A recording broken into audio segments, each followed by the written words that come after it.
आणि आता पाहणार आहोत टॉप 9 मोठ्या बातम्या। दादरच्या टोरेस कार्यालयामध्ये पोलिसांनी पैसे मोजण्याची मशीन आणली। आर्थिक गुन्हे शाखेच्या पथकाला काही रोख रक्कम सापडल्याची शक्यता। या घोटाळ्याची कुणकुण तपास यंत्रणांना आधीच लागली होती। शिवाजी पार्क पोलिसांनी टोरेसच्या संचालकांना नोटीस देखील पाठवल्याचं समोर। टोरेस कंपनीचा सीए अभिषेक गुप्ताची मुंबई हायकोर्टात धाव। घोटाळ्यामागे युक्रेनचा माफिया, मी घोटाळा उघडकीस आणला, माझ्याच जीवाला धोका। सीए अभिषेक गुप्ताची हायकोर्टाकडे संरक्षणाची मागणी। टोरेस कंपनीच्या दादर कार्यालयामध्ये आर्थिक गुन्हे शाखेकडून तपास। टोरेस कंपनीकडून 1000 कोटींची फसवणूक। दादरचे भाजी विक्रेते प्रदीप कुमार यांचे तब्बल 13 कोटी बुडाले, तर टोरेस कंपनीशी संबंधित 3 बँक खाती सील। 98व्या अखिल भारतीय साहित्य संमेलनासाठी महाराष्ट्र सदन मोफत द्या, मुख्यमंत्री देवेंद्र फडणवीसांचे आदेश। 21, 22 आणि 23 तारखेला दिल्लीमध्ये साहित्य संमेलनाचं आयोजन।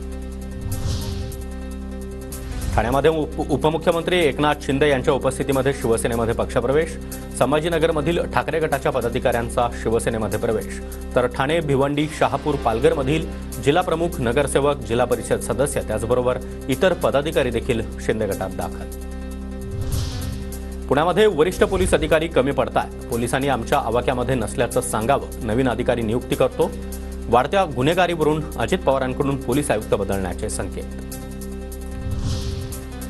आमदार आदित्य ठाकरे यांच्याकडून वरळी मतदारसंघातील कामांची पाहणी। इमारतींची तात्काळ दुरुस्ती करण्यासंदर्भात आदित्य ठाकरेंच्या सूचना।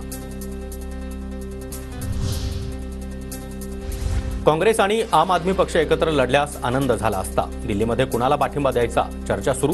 केजरीवालांसह सहकारी आमच्या संपर्कात जास्त, संजय राऊतांची माहिती। बुलढाण्यामध्ये टक्कल पडणाऱ्यांची संख्या आता 51 वर पोहोचली। जिल्हा आरोग्य अधिकाऱ्यांची माहिती। आरोग्य विभागाकडून 6 गावांमध्ये घरोघरी सर्वेक्षण। पाणी आणि त्वचा यांच्या नमुन्याचा अहवाल आल्यावरच कारण समजणार।